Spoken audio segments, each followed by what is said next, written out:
Alright, let's give this a watch. So, IGN made a Monster Hunter Wilds review. As you can see, 265k views, only 3.8k likes. Again, you might not be able to see this, but I can kind of glean how people think about, well, IGN and their review based off this. Let's give it a watch. After the massive success of both Monster Hunter World and Monster Hunter Rise, it makes sense that Capcom would Did I say Monster Hunter World? It's Wilds. I keep calling it World for some reason. do whatever it can to welcome that wider audience into the next frontier. That's exactly what Monster Hunter Wilds does, smoothing out the already excellent process of turning big scary dragons into silly little hats to be faster, more flexible, and less fiddly than ever before. The other side of those dual blades, however, is that Wilds is light on any real challenge, even for what I'd expect at launch, never asking me to think hard about my equipment. But while the monsters may not pose much of a threat this time around, smart tweaks to combat still mean the act of carving them up has rarely felt better.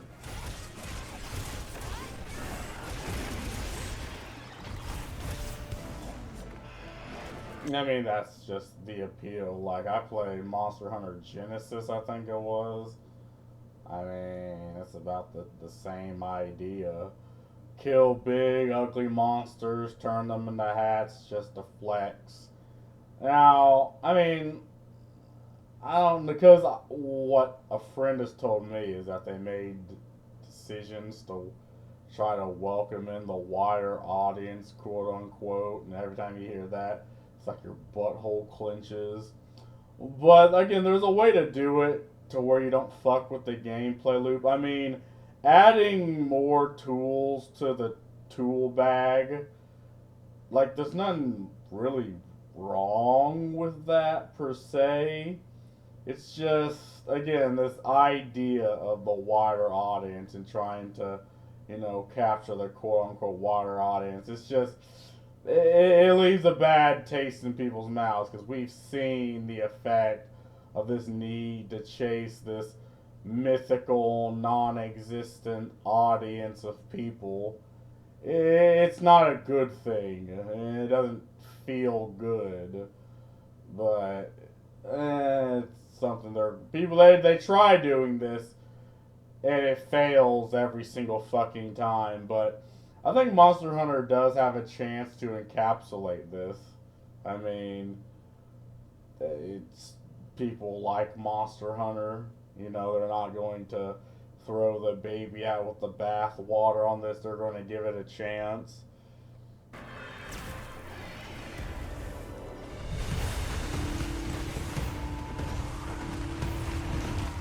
My first surprise in Wilds was that the campaign isn't just a totally forgettable excuse to kill anything that crosses your path this time. Okay, it's still mostly that as you explore yet another uncharted land to solve some mystery, but while the story itself isn't particularly fresh, the difference here is that the characters within it are actually pretty great.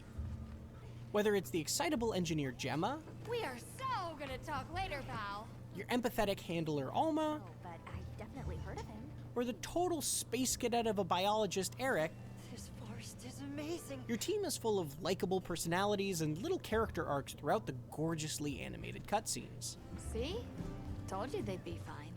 And that was enough to get me more invested. The revamped structure of Wilds also means that campaign is significantly shorter than I was expecting. I reached the credits in just 15 hours and didn't have to fight a single monster twice in that time, getting enough materials from any initial encounters to keep my gear up to snuff and jump right from one mission to the next. When you compare that to the 40 plus hours it took to see the end of the story and world, it feels like the intent is to allow more people to quote unquote beat Wilds. And I certainly appreciate. I mean, I don't think the length of said thing really affects style that much. I mean, if people like a game, they'll play any length of the campaign just to get to it. I don't really think making it longer really is either a good or a bad thing. I think people are just fine with it, really. But yeah, I mean, I guess you can make an argument to the length of a campaign actively, I guess dissuading players. But again, if people like a fucking game, they'll play through it. Appreciate how that shift toward approachability might appeal to anyone who has been traditionally intimidated by the series. But as a veteran, I can't help but be a little disappointed that I literally didn't get knocked out once in that entire time. There's never a skill or armor testing wall of a monster that forced me to really consider my equipment choices more deeply in order to earn the reward of a hard-fought victory.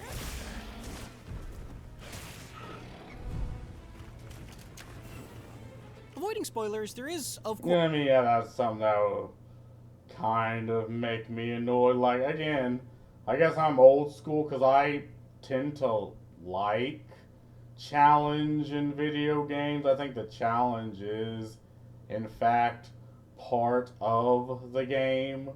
It can add to an experience, not really just predominantly take away, but I get it. There's a lot of differing opinions on this idea of challenge. Some of them good, some of them objectively bad, but they're opinions nonetheless. But yeah, I feel like that's something that would kind of irk me. It's like, I don't understand this idea of trying to make games less challenging. Because, again, there's sort of this idea in the past where the idea was, no, everyone needs to experience the game. So you have to make it easier. You have to make it to where people literally didn't die. And that just created a cancer and a rot in gaming that I think did more harm than good. Like, a good example was, what was it? Sorry. Like BioShock, the first one, where you literally couldn't die or lose. So if you run out at the Big Daddy in the beginning, literally all you had to do was just keep mindlessly beating him. You'd die, he'd come back, and he'd have the same amount of health. So you mindlessly just kept beating him again, dying and coming back, and you kept doing this until you eventually just won. And yeah, I think that was sort of a bad decision.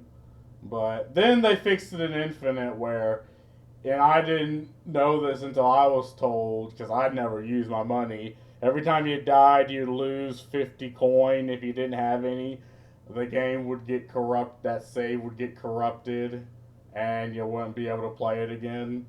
Again, I didn't know that because I would never spend my money because of that, because I'm stingy.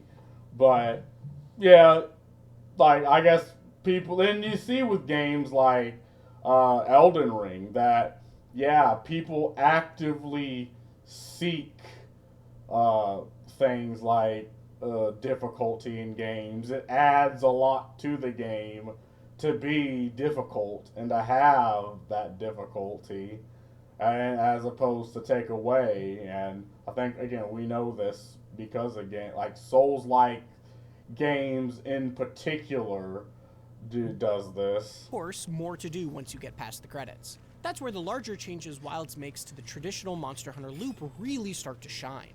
Gone are the days of returning to a separate town between every hunt, then going down the same checklist of tasks before you're ready for the next one. Pretty much everything you need is out in the field with you, and you're never more than a lickety-split loading screen away from whichever beautiful area you want to be in. Convenient adjustments... Yeah, streamlining the, I guess, the transitions. Again, yet another good thing that adds more than anything. Like, that'll never really take away from a game, particularly. Because dying and having, or even if you win, still having to go through the whole transitionary period after like the 19th time does get annoying. Are all over the place, like food buffs being tied to a timer now that sticks around between hunts. It doesn't even take down while in camp, making a previously repetitive process substantially smoother without removing the depth it added to hunts. Nothing like home cooking. The roaringly successful result of those changes is that a vast majority of the friction past games could produce as you start and stop and restart between every encounter has been removed. Now you can just check your map for monster information and go hunt. The monsters you'll face are also generally excellent. That could be a flashy newcomer like the flamenco-inspired Lala Barina, or Wild's headliner Arkveld and its chain-like appendages. But the true stunner has to be New Udra. The tentacles of Monster Hunter's first octopus-like creature can be as unpredictable to contend with as you might expect, especially... And I've seen a couple of gameplay, like how you can, like, you know, jump mid-air, slash at an enemy, jump mid-air, slash again and jump. Like, there's a lot of mobility with the combat that I think is also pretty damn good. Again, just based off what I've seen in the game, like, there's a lot of mobility. when they're literally... And, I mean, I think the whole jumping on the back and the whole wound idea has always been a thing. But I looked at it, it looks pretty good in this iteration. on fire, and the satisfaction of severing every single one of them over the course of a hunt is second to none. The appeal of Monster Hunter's fights has always been how it empowers you with flashy moves and hard-hitting attacks. But knowing when to strike and where to stand and how the monster will behave next is just as important as figuring out which buttons to press. Yeah, you know, trying to learn the tactics of the creature. Yeah, I mean, that... Again, yet another thing that is just good no matter what. I mean, it adds a level of strategy to the game that people are like, okay, you know, I can vibe with this. This is interesting. You know, there's no, in no situation is that a bad thing. Or is that, you know, unpleasant or annoying or something people don't want. It's almost always a plus. So, yeah. Yeah, I mean, I find myself enjoying that mechanic. That's true in Wilds too, but combat is also more flexible and forgiving here. For example, you can adjust your footing a little more mid-combo, resulting in fewer moments where a mistimed attack with a long animation had me embarrassingly slicing at the air.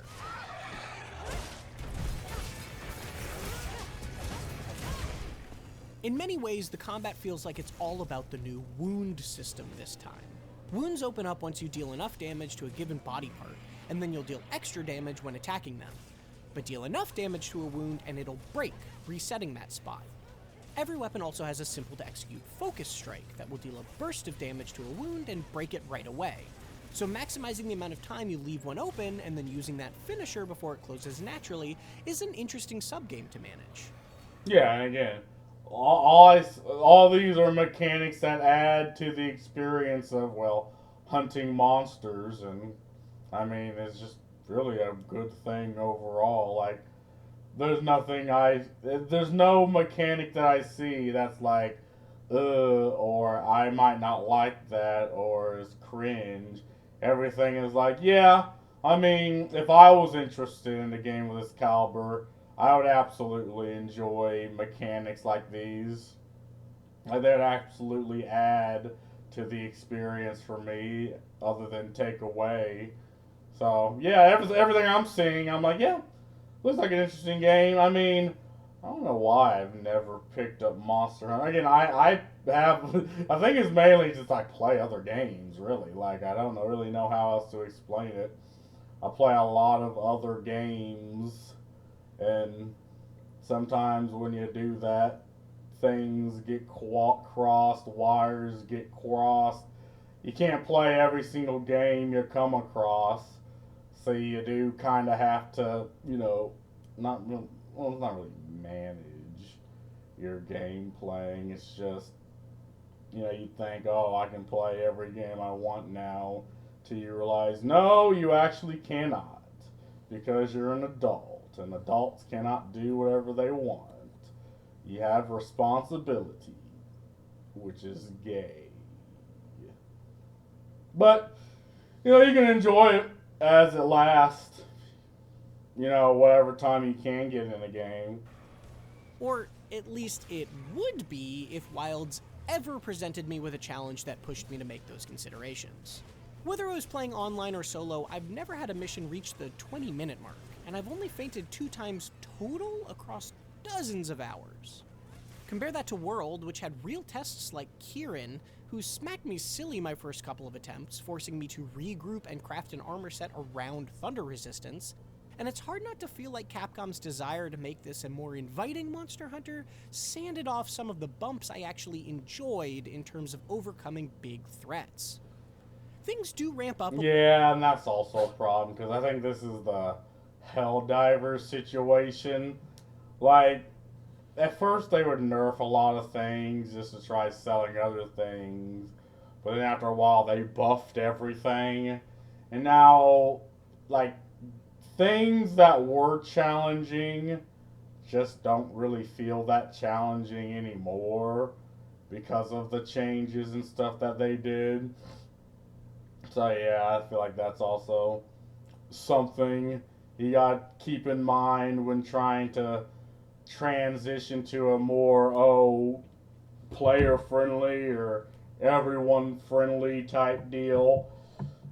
You sand off some of the edges, which made the game interesting and good, in favor of, I don't know, a smoother experience. A little bit in the post game, but even there I only really had to worry about upgrading my armor or falling behind in damage once or twice during the content that's available at launch. After the 15 hours it took me to beat the campaign, I only had to spend another 15 to finish every side quest that wasn't about catching fish, and just 5 more after that before I had the best armor set and weapon I could get and a pretty solid suite of skill boosting decorations. To be fair, I still have plenty more equipment I could grind for, but my usual desire to get the top tier weapon of each elemental type and put together specialized outfits for certain challenging fights just isn't here this time, because those fights aren't here either. I think a lot of this comes down to raw numbers that could hypothetically be tweaked in one of the many patches that are sure to come, but some of what makes things so easy also seems to be baked into the bones of Wilds. Yeah, like, I think stacking for its, like, fights and experiences, like, I feel like that just, at least based off what I was told, made the game interesting and, gave you and the people you're playing with a reason to, I guess, stick by, or it added a level of competitiveness that people like and was just always a plus, even if maybe sometimes it was annoying, more annoying than not. It's something that people liked regardless. And I don't know, I feel like just if you take that experience away, I mean, you kind of just take away from the game, in my opinion. I mean, I don't know, it's one of those things that I'm probably keep beating this dead horse when you get the point. Trying to make a game for everyone as always makes sense on paper, but in practice, you can lose people. And I think the losing people, like, you only really have the means to capitulate to your audience, nothing more and nothing less. And if you try to change a product to try to, in this hopes that you get to rope in this new demographic at the expense of the older demographic, I mean, that's just a bad thing. And we've seen so many times of this happening that, it's some people act just off principle. It's like, if on principle you do anything that alienates your core audience, you will have people that just are like, nah, I don't feel like buying this. For example, nearly every time you focus strike a wound, the monster gets locked into a little stagger animation, and you'll be breaking wounds a lot. Meanwhile, on the crafting side of things, my hunt for the best armor was way shorter than I ever expected because materials that are usually super rare can sometimes show up as guaranteed rewards when looking at the monster list on your map. That was excitingly convenient initially, but it's also what brought that loot chase to an almost trivially fast end. Perfect. Yeah, like the idea of delayed gratification with loot, like, I guess you reach sort of this point where you're doing too much grinding and it starts to not be fun, but people expected the grind in this game, or not really the grind, but, you know, fighting tougher creatures, stacking for tougher creatures, then reaping the rewards. Like, people understand that gameplay loop and expect it. So, I don't know, I guess to me, there's no reason for them to really take that away. I imagine this difficulty tuning will get a lot more people through the front door, but it also means that where my past 3 Monster Hunter reviews wrapped up around the 50 to 60 hour mark while I still had plenty more I was excited to do, I started losing steam with Wilds before I even hit 40. Don't get me wrong, that's still a healthy chunk of game, and it has absolutely been some of the most fun I've had with the series. I'm also sure any longtime fans will be thinking, well, we just have to wait for updates or G-Rank or whatever for the real challenge. But in that regard, Capcom's own roadmap has left me wary. There's only 1 monster scheduled to be added for all of spring, and then only 1 currently listed for summer. In contrast, Rise also felt slight at launch, but got 6 new monsters just 1 month later, and then 3 more a month after that. Wilds already feels like it needs endgame threats like its formidable Elder Dragons to really push its limits. And if it instead only gets 1 returning monster in the first 3 or so months after launch, this could be a long wait until its inevitable expansion. That all said, Wilds deserves credit for being what has got to be one of the most customizable games I have ever played. There's a huge host of accessibility features. You can adjust the size of or turn off individual elements on your UI, you have more control than ever over your menus and radio wheels, and you can alter the look of stuff like your mount, chat stickers, and even fast travel tents to a surprising degree. As a crowning... Yeah, I don't mind that. Again, customizing the things you're using and the things you want, and I mean, doing it for free instead of having to shove out some money. I mean, I'm okay with that. I mean, everyone will always go for customizability. Like, personalization and customizability is king in every one of these situations. Touch, you can finally wear any version of each armor set too, essentially doubling the cosmetic options previously available as you get into the all-important fashion side of things towards the end. Partying up online has also been made more robust, letting you run around each map with your friends and seamlessly flow from hunt to hunt without having to regroup at camp between each mission. And even if you're largely planning to play solo, there are quality of life changes here for you too. That could be the surprisingly competent AI support hunters that fill empty spots in your party when you fire an SOS flare, but also the inclusion of an online single-player option that lets you fire flares to get help, but still pause the action entirely before you do. Monster Hunter Wilds can... Yeah, and again, I guess what I don't understand is why they made it, like, they lowered how you beat it. Then there's not really much in the whole, like, what they're going to add, but I guess we'll see. Continues to smooth off the rougher corners of the series in smart ways, reducing as much friction as possible that could get in the way of you grabbing any of its exceptionally fun weapons and planting them firmly in a monster's hide. But in that quest to make Monster Hunter more approachable, Wilds is sliced a little too close to the bone in some places, trimming its challenge back so much that I barely needed to engage with its in-depth equipment system at all this time to become an apex predator. Its more flexible combat is still some of the most fun I've had with the series, but like the blustering lightning storms of its gorgeous desert, it burns brightly but briefly until Capcom unleashes some real endgame beasts to challenge us. You know, I mean, for what everyone's telling me, it should have been better than an 8. It's better than an 8, but I'm surprised to actually give a good game that everyone likes, even anything over a 7. But a lot of people are telling me no, it's definitely a 9. And again, these are people that have played all the Monster Hunter worlds, have gotten into the situation, really enjoy the game. For more, check out our reviews of Avowed or Like a Dragon Pirate Yakuza in Hawaii. And for everything else, stick with IGN. But let's read the comments. Where is the lady that knows this game? IGN, what did you do to the Monster Hunter lady? Oh, I think there was someone that everyone liked. What? Casey says she needs 100 plus hours to do this review. Call that guy who said he can do it in 10. Can't wait to see the Assassin's Creed review getting a 10 out of 10. Where's Casey? Bring her back. She knows best. Yeah, I thought there was someone that was an avid Monster Hunter